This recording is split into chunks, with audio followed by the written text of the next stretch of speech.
This is Cold Start. We had a lot of fun talking about comparisons of different kinds of cars.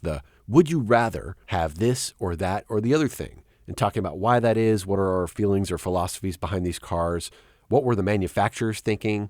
How did the world respond to these things, and what's held up with time? So let's continue that. Had so much fun on the conversation last time, and there's so much more to jump off from than just the Holy Trinity. Right. I think we should get a little bit more obscure and test our automotive knowledge and get into those weird comparisons of very specific cars if we're talking about exotics, maybe some comparisons that haven't been made before, but then also just getting into more fun comparisons, more fun categories. Yeah, I think I put out a fairly weird and provocative comparison at the end of the last episode. I think it was the VW microbus versus the Myers-Manx versus the BMW Isetta. And as soon as I said BMW, I should have known which one you would pick, but there's got to be more like this, so let's continue on. Absolutely. Do you want to start us off? Yeah, why not? I'll go ahead with it. So let's say Acura Honda NSX, Corvette C5 Z06, and BMW 850 CSI. See, I feel like that's a very obscure comparison because you're hitting three marks, German, US, JDM, and very different layouts, different engine packages. Now, the very predictable answer for me would be going with the 850. Yeah. And that car, I have always wanted one of those. I think that the styling of it is phenomenal. I think it's so cool. They have pop-up headlights, slanted front nose. The interiors were really cool. However, I've always been hesitant to get into one of those just because it's like the stereotypical mid-90s over-complex BMW. The repair bills have got to be like insane on them. Now, in comparison to that, I've also always wanted a C5 Corvette. I think that there's a lot that you can do with those, and it's such a fun car, bang for buck. And you can do things super easily to modify them, and then you have extra practicality. Like, you could live with that car on a day-to-day basis and not really worry about it. The NSX, also a car that's been on my bucket list of like, would be really cool to own. I feel like out of the three, I've already kind of seen like people that have owned NSXs and stuff like that they don't really like live up to the hype. Yes, it's a really cool car, but like you don't really get that experience that you want out of it. I think the same thing would occur with the BMW 850 of like, yes, it's really cool to look at. It's really rad, but like, is the experience behind the wheel really what you want? I know with a C5, a Z06, that's going to be a rad car to drive, modify, and like live with on a day-to-day basis. So honestly, even though probably not the collector's car or like the one that's going to hold its value, I feel like I'm leaning on the C5 to live with for the rest of my life on a day-to-day. I feel like that's a pretty good choice. These are three really different cars, and I thought of these together because, you know, they're kind of talked about in similar ways as much as they're weird and probably not compared very much. But let's start with that 850, right? They had a V12 in that thing, and it wasn't a particularly heralded V12. Like, people don't hold in such high regard that BMW late 90s V12 engine the way they do of plenty of other V12s that have come out, or V10s, or other unusual cylinder configurations for engines. The looks, I think, were a little polarizing at the time, and over time have aged well to the point where I've seen modded 8 Series cars that look really good. They've been dropped and stanced a little bit, or wider flares, and I think they really hold up well for that. But at the time, weren't really thought that well of. Then you have the Corvette. Interestingly, now that we know the sort of up-to-date history of the Vette, why was there no ZR1 for the C5? It's kind of like the Z06 with some bolt-ons is like the equivalent of a ZR1 for that era. Yeah, I was just wondering the same thing. I was like, if you would have put C5 ZR1, I would have been like, yeah, hands down. Because the C6 ZR1, really sick car. Honestly, pretty high on my list. Maybe away from my character to want a Corvette. But like the ZR1 C6 was so sick and so rad. Even like especially in that metallic blue or the metallic dark gray color. So cool. But yeah, why for the C5 did they not do a ZR1? I don't know. It's not really clear to me. You look at the nature of these cars, they're all very different. You have the NSX, which is a 6-cylinder mid-engine car where you got to rev the crap out of the thing to get power from it, right? You got to get it to that VTEC, yo. Then you have the C5 where you're just Mr. Combustion, Mr. Displacement, LS engine, grunt, go fast in a straight line, handle like crap, just like we expected from cars from that era. But power all day long, and so much could be done to that car. They could be modded all these different ways. And then that 850, yeah, it's sort of the nostalgia play, the V12, the long front end, kind of like the C5 in a way, but not as long, and more of a luxury coupe cruiser GT car than pure performance like the Corvette, or NSX was sort of in the middle, wasn't really described in any of those ways.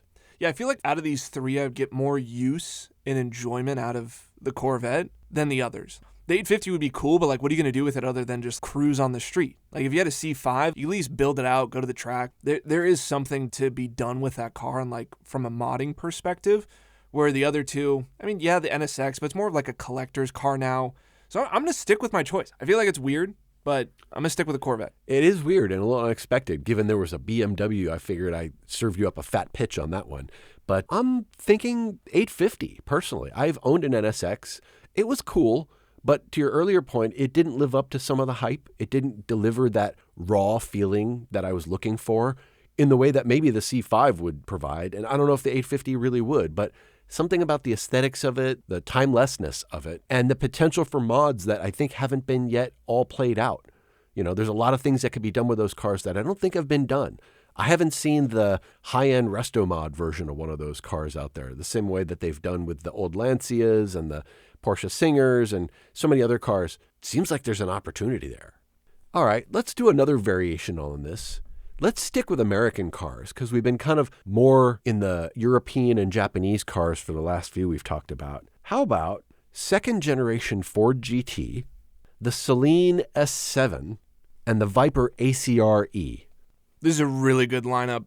This is like obscure Americana lineup. I mean, a lot of people know about the Viper and people know about the Ford GT. Not that many people know the Celine, but maybe they do because of the co-branding that they had with the Mustang for a while. And I feel like the S7 is like a very forgotten about car. I feel like it's like a very specific generation that remembers it, because the S7, it was a race car. Oh, yeah. I think it was a GT1 class race car for a period of time. The S7 also, styling-wise, wild, really unique. The connection with Ford, they did obviously Mustang, Celine editions.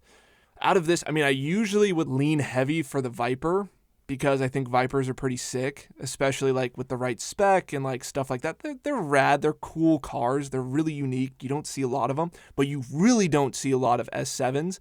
So for me, I feel like it's an easy choice for me to go for the Celine S7, just because of like the obscureness. I think the styling of them look really cool. The road presence of that thing, how long it is, it's kind of like the American version of an F1 Longtail. Not in its like heritage and its performance, but just the lengthened, like really long style car. Yeah, I think they got the styling on it really, really nice. I mean, if you look at it from the side, there's those gills and kind of vents, and everything's active and everything's functional. It's not just like they tacked on a bunch of lines on the car. It's got a 7-liter Ford Windsor engine in it, which they had in 2 configurations, naturally aspirated and a twin turbo version of it. So could you imagine that thing twin turbo? I mean, just unreal, right? And a handful. And the limited production that was there, they didn't make a lot of these cars. They're not that well known. They're obscure. It's got that cool factor of, you showed up at the Cars and Coffee with your Celine and people are like, what is that thing? Like the Ford GT, they know what that thing is. They've seen those all day long. Viper, same deal. But the Celine is somewhere in between.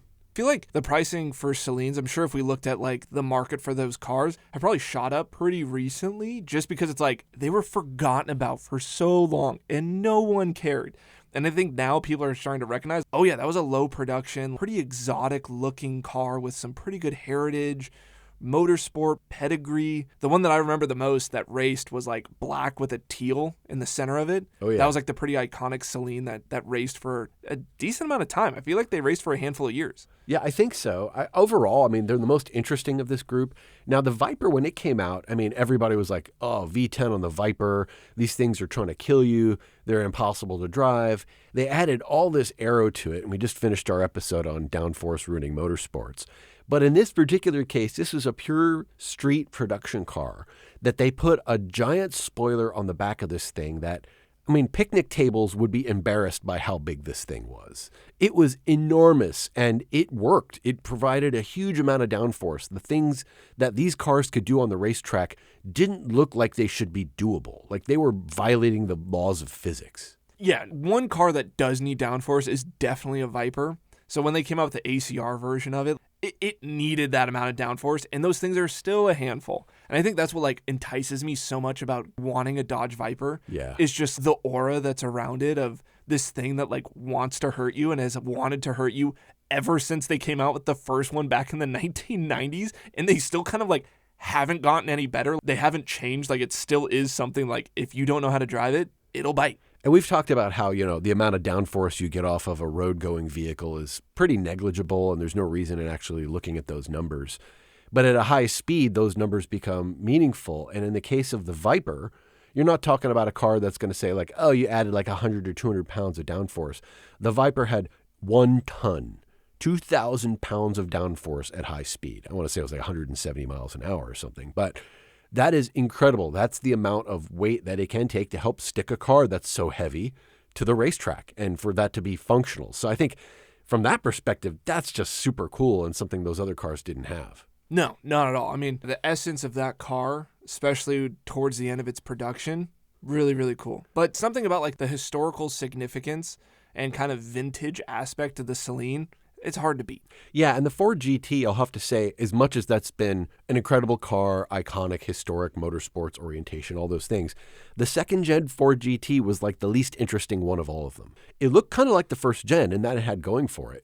But then what we've seen come out since then, it kind of made everybody forget that second gen of the Ford GT, and I think for a good reason. Yeah, actually, they've started to gain popularity again, and the markets for them have been going up, and people are realizing that you can modify them and you can actually make a lot of power out of them. But for me, like the looks and the interior and stuff, it's very dated Ford in its styling and how it looked on the interior with the gauges and the buttons and stuff like that. Like the whole essence of that car just doesn't really do it for me. Like it doesn't have that kind of, it has supercar looks, it has supercar performance, but it doesn't have like the supercar fit and finish that makes it last the test of time, for me at least. And you look at where Ford positioned that car when they came out, they're trying to compete against other cars of that era. I mean, they pale in comparison, right? Would you put that car next to a Carrera GT or a Ferrari Enzo?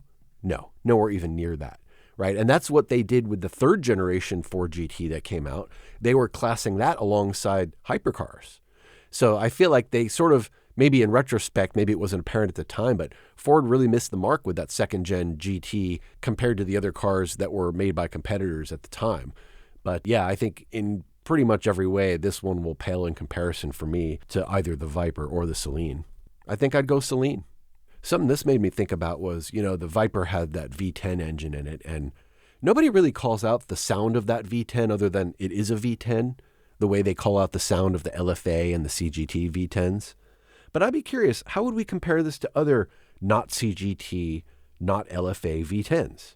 So let's take the Viper SRT10, if we want to call it that, since that was the engine, right, they used in some of those trucks as well. What about comparing that to the E60 M5 with a V10, the Lamborghini Gallardo, which had a V10, and the Audi RS6 V10? Pretty different cars, but all V10 power plants. Now, are you saying like which one had the better sounding V10, or which car would you rather have? I'm asking which car would you rather have. I think in terms of sound of V10s, it's the other two that we didn't include in this comparison that would win that.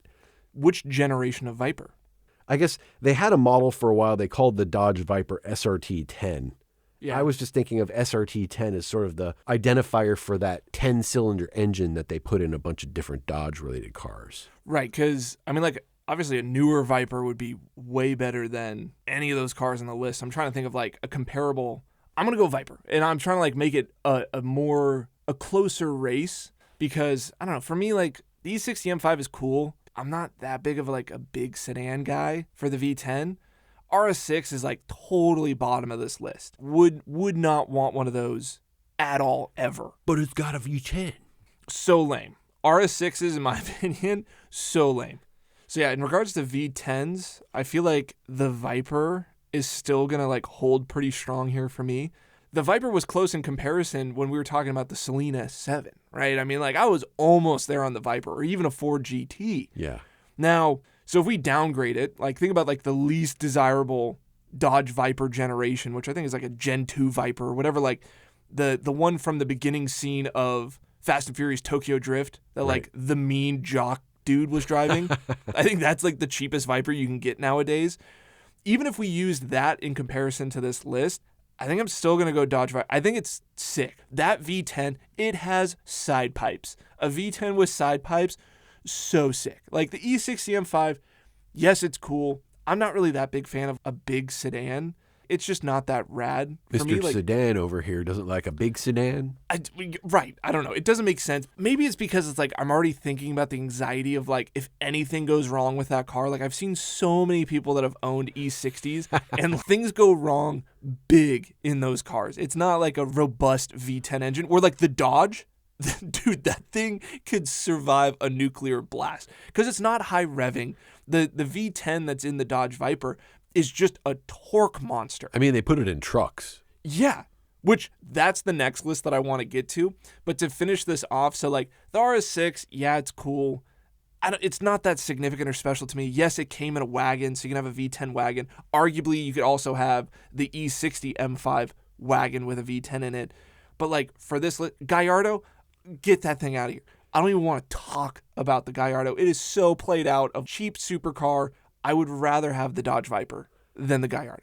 And none of these, in one moment, did we ever mention the sound. You did talk about the side exhaust on the Viper, but notice that was lacking from the conversation about V10s when that's always the thing people talk about when they're talking about V10s. I think the sound of a Dodge Viper V10 is like really sick. For the E60, yes, it has the ITVs and the intake noise and all that sort of stuff, but I never was that big of a fan of the sound of an E60 M5. Especially like as you start to get into like some loud exhaust systems. To me, arguably annoying. I know that's probably going to be a hot take. Gallardos, can't stand them.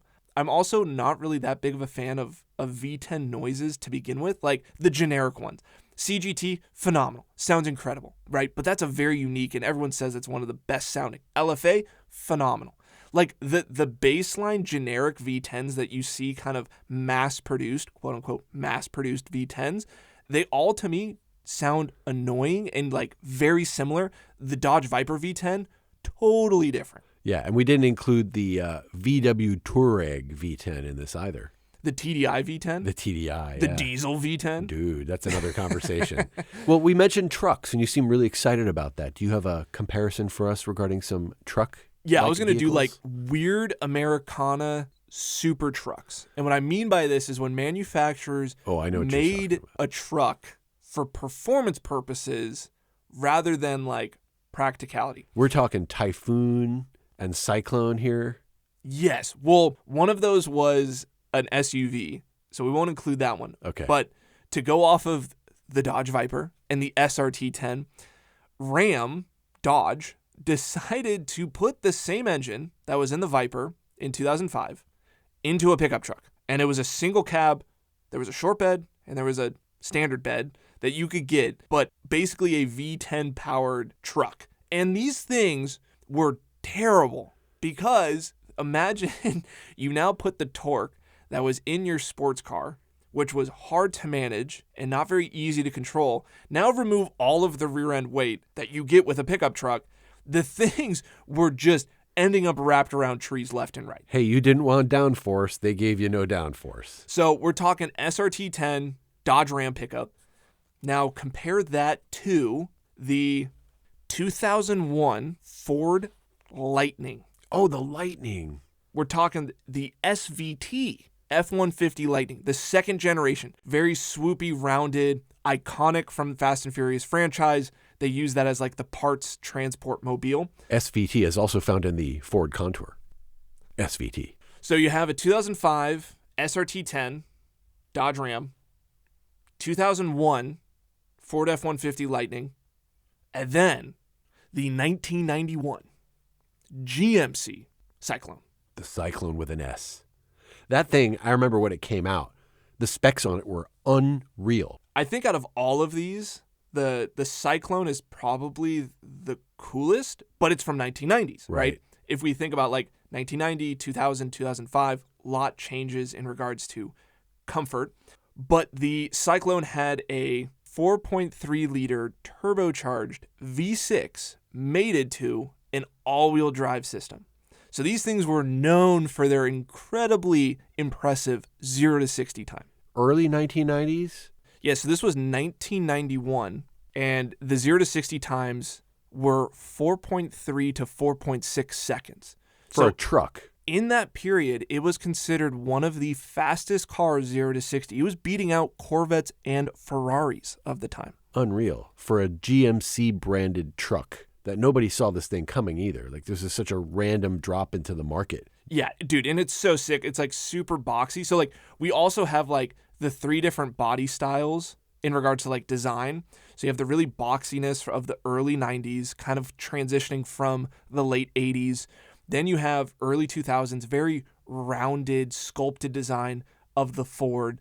And then obviously 2005, very muscular design of the Ram. So kind of different categories, but I feel like this is pretty equally comparative. Like, do you want a Dodge Viper powered pickup truck? Do you want the iconic Cyclone, or like the nostalgic play of the F-150 Lightning? Yeah, for me, this is hard because I'm not really like in this space all that much.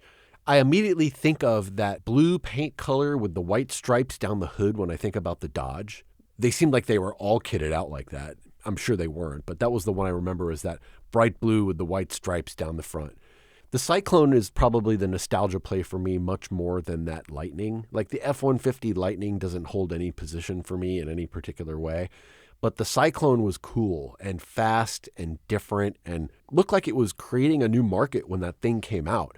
And it sort of seemed like it came and went. Like there wasn't a huge demand for it. There was definitely some discussion of it in the market when it came out. Car enthusiasts were like, what is this thing?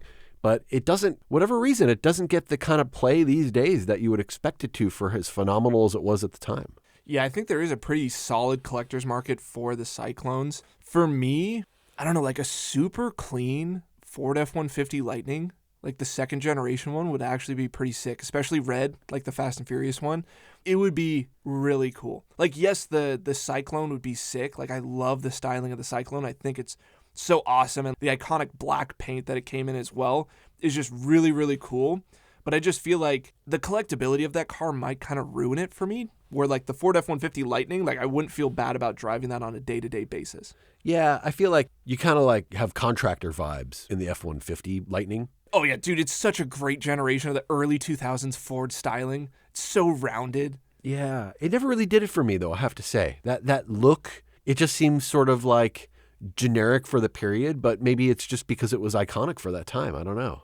Right, maybe it's the generational gap of like, oh yeah, dude, early 2000s styling, so sick, but it's just like maybe for other generations, like everything looked terrible. And now when you call out the Lightning, that means the electric F-150. Yeah, they kind of ruined the name with that for sure. Yeah, I realized what they were trying to do, right? They didn't want the people who drive pickup trucks for their work or for their pleasure to associate that with an electric vehicle, right? They wanted to come up with something that looked exactly the same as it always looked, just make it electric underneath the hood so we can get people still to buy it. If when those came out, they looked all futuristic and electro, like ID Buzz vibes compared to the original thing, nobody would have bought that. You would have lost the entire market. So I think the truck manufacturers were pretty smart in trying to stick close to what was a working recipe for them in terms of the look of the vehicle, but just kind of replace the power plant underneath with something electric. All right, let's get away from electric talk. What do you got next? How do you like these three? Pagani Zonda, Koenigsegg CCX, or the Aston Martin 177? This is kind of like early day hypercars. Yeah, before they were all being called that. Yeah, and like when Pagani and Koenigsegg were like weird boutique things and like just very much poster cars. Yeah, car nerds knew about these and not really anybody else. Yeah, this one's tough because I would definitely rule out the Aston Martin. I'm not a big Aston Martin fan. There's a handful of Aston Martin models that I'm like, yes, 100% I want one of those right now. Most Aston Martins, not a big fan of. The 177 to me looks like every other Aston, except it's kind of just stretched a little bit more, and it was like weird. I'm sure there's some cool story behind it that like some Aston Martin fan could tell me why that was so significant. I understand it was limited production and all that sort of good stuff, but like the 177 doesn't really hold that like much weight for me. Now, with the other two, that is a hard one because a Pagani Zonda, to me, is like so sick. Really, really cool, old school design. Totally like remember when I was a kid flipping through the supercar book, picture book, whatever. Yeah. And like the Pagani Zonda, like I remember just staring at it for like 30 minutes, just Googling over this thing. And Zondas are hard to find. Like you don't see very many of them. But then also the Koenigsegg, the very early Koenigsegg holds a lot for me. I think with those two and understanding where those brands have gone, I think I'd pick the Pagani Zonda in this situation. Like an early Zonda, so sick. So in terms of how many of these there were out there in the world, there were 140 Zondas. There were 49 of the CCX variations by Koenigsegg. And there were only 77 of the, I guess aptly named, Aston Martin 177. So there were very few of these cars around anyway. You're not going to see many of these outside of Monterey Car Week or anything like that. In terms of specs, can we look at that? So I know you're quick to dismiss because, yeah, aesthetically I agree with you. Like the front of the Aston Martin that started looking like the front of a bunch of Fords, sort of that's where they lost me design-wise. But this car has a 7.3-liter Cosworth V12 engine in it that produced 750 horsepower and could do 220 miles an hour.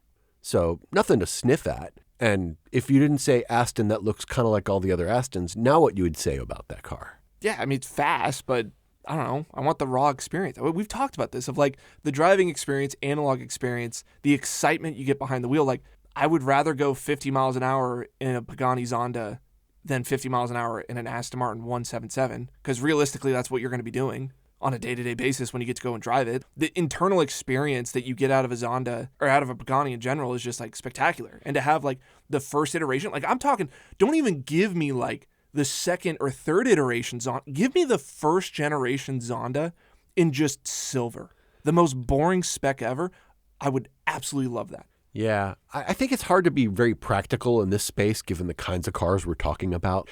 You know, I just want the driver's experience. I get that. But we're talking about cars that were made in numbers fewer than like 80 of any of these models. Yeah, I think the Zonda was like the most produced. Yeah, we're talking about numbers that are like less than 150 cars made of the model. But all that said, I think I'm with you. I mean, just looking at how much of a unique creature that thing was when it came out, the lines on it, the overall package, the sound, just the vibes you get off the car, that Pagani Zonda just stands out from the others. The CCX was cool looking, but it wasn't in that whiz-bang cool looking way like the Pagani. And again, the Aston kind of looked like every other Aston, so not all that special other than kind of swooping lines. Right, and you want to talk about practicality. With the Pagani, they just had an AMG motor in the rear end of it, so like in regards to usability, at least you got something you know something about if you needed to fix it. True enough. I mean, you have the AMG V12 in that thing. Nothing to sneeze at. So there you go. Shout out to Tom. We're picking the Zonda. Okay, let's go back to kind of sports cars territory a little bit. We'll talk around mid-2000s. The SL65 AMG Black Series, the Ferrari 599 GTB Fiorano, or the Porsche 997 second generation GT2 RS. That's a tough one. That is really tough because I think I nailed it with this one. I think you're hitting a lot of like my exceptions for cars and brands because like Mercedes kind of stay away from it except when they do like really cool special one-offs. Those for whatever reason always just like hit so hard for me. We talked about that in the last episode with the CLK and the AMG GT and like stuff like that. The Black Series, is just like unmatched. And like the wheels you get, all the cool stuff that comes with it, super iconic. Then we go into the Ferrari. Usually not a big Ferrari guy, but the 599, I mean the proportions, you're talking front engine, just absolutely gorgeous. And those things had naturally aspirated V12s in them, right? Naturally aspirated V12 with a manual. Yeah, I mean we were talking like killer combo. For some reason, I always think about the 599 in like a silver. And like that just hits so hard with those cars. Yeah, the Ferrari people just exploded because they're thinking it's all red. But no, I think of that silver one as super iconic as well. What a cool car. The AMG Black Series was another one of those, not a sleeper, but the SL65 didn't get a lot of talk or play at the time. And it was an amazing car that people would tune and go do 10-second quarter miles at the drag strip in those things. And they were being sold as kind of, executive sport coupe. But the Black Series kind of took it to 11, right?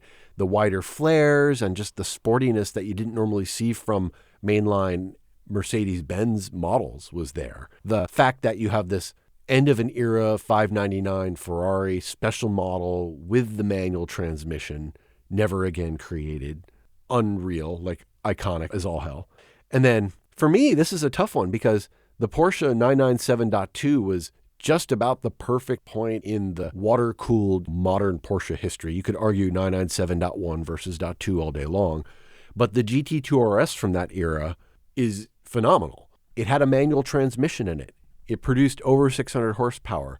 Maybe a downside of it was its usability because you were just rowing gears so frequently, like you're going to be bouncing off of the rev limiter because that thing was so powerful. In terms of its looks, I think it was a really nice period for Porsche. That 997.2 era, again, I think was the best looking of the modern era Porsches, but it did kind of look like all the other 911s. To the untrained eye, to the unfamiliar observer, it was just another dentist car driving by, maybe with an extra wing on the back or something. But the AMG in this way looked pretty different than the normal SLs cruising around. When you saw an SL65 Black Edition, it didn't look like the regular SL that everybody saw driving around all the time. Yeah, it had those like pasted on wide body fenders. Like you could see in the taillights the extra little bit of molding that they had to do to get that extra track width. Yeah.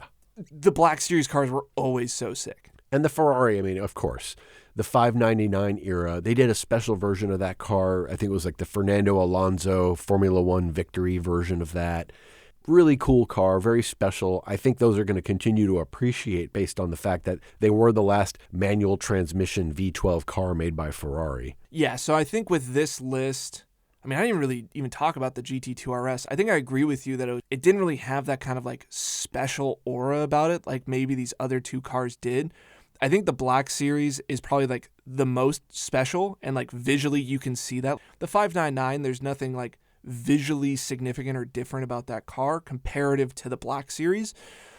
It's just hard for me to pick the Black Series because it's like, yes, it has an awesome engine, a bunch of power. It's really special, has a cool, wide, boxy look to it with the fender flares and everything like that. I just feel like that transmission in the Mercedes is going to like let you down a little bit. It has not aged well. Where with the Ferrari, like you're talking about, having a manual transmission with a naturally aspirated V12 up front, kind of hard to beat in this situation. Yeah, this is another one of those things where you have to kind of take money out of the equation because I think the GT2 RS is worth maybe a multiple of what these other cars on the list are worth. I want to say it's probably twice what you would pay for a AMG Black Series and probably several times what the 599 Fiorano would go for. But take all that away, and what's the experience you get driving the thing? I'm torn. I mean, I'm a Porsche guy, so the 997.2 GT2 RS for me holds a very special position. But I've not had to live with one. And there is that very real effect. I've driven a 997 GT2 and a modified one at that, and I was rowing gears constantly. I just felt like I could barely keep up with the need to get into the next gear because it would accelerate so quickly. And I love rowing the gears. I mean, I'm a manual transmission bigot for that reason, but the usability of it was a question in the way that, yeah, the Mercedes transmission might let you down that way, but it's probably a pretty reliable performer. And they didn't stress it too badly to the fact where you could put down that power all day long in the Mercedes and you weren't going to break it. I think now, looking everything over, I think I'm going to stick my claim on the Ferrari. I think that's going to win out of these three. I'm somewhere between the SL65 and the 997 myself. So you take the Ferrari, and I'll pick one of those other two, and let's go for a drive. Sounds like a perfect compromise. Awesome. All right, let's get a little weird here. I think we should go for like a crappy car combo. All right, let's do it. So would you rather have a Ford Pinto, No.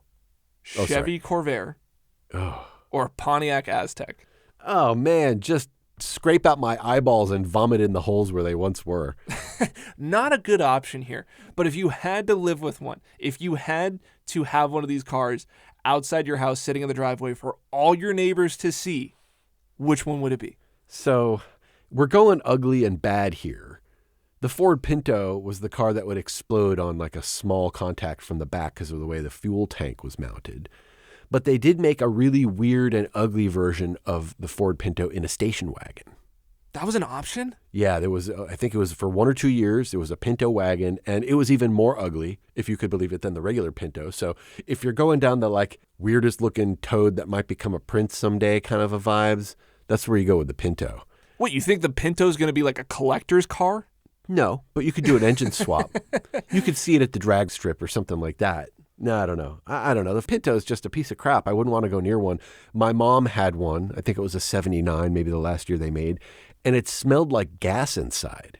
Isn't that what you're supposed to be worried about? Yeah, it was really worrisome. It was scary to drive in that car. Good development process of, hey, Mom, it smells like gas in this car. How much longer do we need to be in this car for the next 3 hours? Yeah. Or how much longer are we going to survive a potential impact in this car if that was to happen? The Chevy Corvair got popular because of a guy named Ralph Nader, who you might be aware of from his various exploits in like trying to be a consumer rights activist. I think he called this car unsafe at any speed. There you go. And the Chevy Corvair got referenced a handful of times. The Chevy Corvair, unsafe at any speed. What a cool tagline in a way if you want to like freak people out. Unsafe at any speed. Try our car, the Widowmaker. Well, you know why? Was because they put the engine over the rear axle. Porsche. What could go wrong? Hey, look over there. What other car was on this list? Hurry. Pontiac Aztek. Oh, man. So I just threw up a little in the back of my throat trying to say Pontiac Aztek. It's one of those things that it didn't age well. And I know there's people who argue all day long. It was so ahead of its time. It was a crossover before that was a whole category of car. But look at it. It's awkward. It's ugly. The styling is horrendous. The performance was bad. It looks like it's made out of plastic. Over to you, Sylas. So out of this list, if you want me to go first here on choosing terribleness, to be honest, I think I'd go for the Pontiac Aztek. Out of all three of them, they're all terrible. But for whatever reason, for my generation, the Pontiac Aztek is like such a funny joke that like you could kind of laugh at it. And also the Pontiac Azteks could be optioned with a rear tent that can attach to the vehicle. So when I get kicked out of the house by my theoretical future wife, I can have somewhere to sleep. Oh, yeah. I kind of think about it this way. If you were to get in a wreck because you decided your life wasn't of great value because you were driving such a horrendously piece of crap car all the time, and you drove as fast as you could at a wall, you would almost be certain to be dead in both the Pinto and the Corvair, whereas the Aztek has airbags. You would probably survive the impact. You would be mangled to all hell, and then you'd have to tell people after your survival of this accident that it happened in a Pontiac Aztek. You might rather wish you were dead. So which one are you going with then? It's a tough call. How about you bury me in a Corvair and we call it done? All right. I think that's a pretty safe choice there. The lines on the Corvair weren't altogether terrible, I have to say. It was a good-looking car. Yeah, if you did an engine swap on that and then took out all the things that are likely to kill you, like the non-collapsible steering column and things like that, you might be able to make this into something you wouldn't be embarrassed to cruise around in. Well, the thing is, like, it's a classic car nowadays, and like you could argue that any classic car is not safe to be in. It's true. Yeah, I mean, cars from the 50s and 60s, they'd probably kill you in something that you can, walk away from in a modern car if you were in a similar type of an incident. All right, you got one last comparison to finish us off here? All right, we're going to go away from specific models of car for this last one. I think I need to find out where your preferences really lie. I think I actually already know. Would you get a donk or a pickup with low-profile wheels? You know, those really wide wheels on the lowered kind of tiny trucks? So, you're saying, like, would I want a donk car? A so, donk like, car. a lifted car on, like, 30-inch wheels? Yes. Or a slammed single-cab pickup truck on low-profile tires? Absolutely. And the tires have to jut out from the side of the truck by at least 6 inches. But just bad fitment? Yeah, really wide, tiny tires. You've not seen these around? I don't know if there's a name for this type of a car. Oh, a mini truck. But I don't mean like a K truck. No, that's what those are called. They call a mini truck? Yeah, so mini truck is like it's a genre of modifying your car. Mini trucks are usually Nissans, I think they're Mini Maxes? Yeah, maybe. And then Mazda pickup trucks, Toyotas, single cabs. Yeah, mini trucks. That's a category. Like if you Google like mini trucks, modified mini trucks, yeah, they're like slammed. They usually have, agreed with you, poor fitment. Yeah, when I look for modified mini trucks, I get all K trucks. Well, that's like the new thing is everyone wants to get K trucks. Yeah. But like mini trucks, it used to be a thing back in like the early 2000s. Yes. It was a total like scene deal, like slam trucks on like big wheels and stuff like that. But yeah, I know what you're talking about, like the category of the really small wheels that like the fitment's not correct. Because like when you properly mini truck, you're usually like tucking some like big chrome johnnies. Yeah, I'm not talking about like your slab-sided, slammed with the wheels tucked in there kind of truck. I'm talking about the little trucks that have wheels that are way too wide and they're small. I'm going mini truck. I knew you would. I'm going mini truck. Yeah, I'm going donkin. I think as much as like donks are sick, and plus you could have like a high horsepower donk, like that's not off the table. Hell yeah. Mini trucking, it just seems hilarious. Like I think, well, both vehicles I think are hilarious in the sense of like you just have so much fun being behind the wheel. Yeah, the practicality of the mini truck I'll give to you because rolling around in a land yacht on donks. How are you going to put stuff in your trunk? Dude, how are you going to do anything? At least you have good visibility. I mean, and with mini trucks, I think if you want to use the bed of your pickup truck, it's only like a foot off the ground, if that. Like super practical. You could load up tires and a bike. I don't know. Really usable that way. Yeah, I don't know. I mean, it's a comparison of aesthetics and style that I think that aren't necessarily things that you can put in this sort of side-by-side comparison. But look, we just did. And look, we chose both ends of the spectrum. So you would like a lifted car and I would like a lowered truck. There we are. Maybe that influences our next purchases. We'll have to discuss that. We're going on Facebook Marketplace right now. And we're both real dangerous. Caprice Classic, here I come. Could you do a mini truck out of a Cyclone? You could, but that would be terrible. That would be so sacrilege. All right, we're ending the episode on that terrible note. If anyone out there has made a mini truck out of a Cyclone, please, you exist on like the sins of modification episode. That is absolutely terrible. And we're out of here. Terrible ideas, no more. Thanks for listening. This has been Cold Start. Thanks, Todd. Thanks, Silas. Mini truck, really?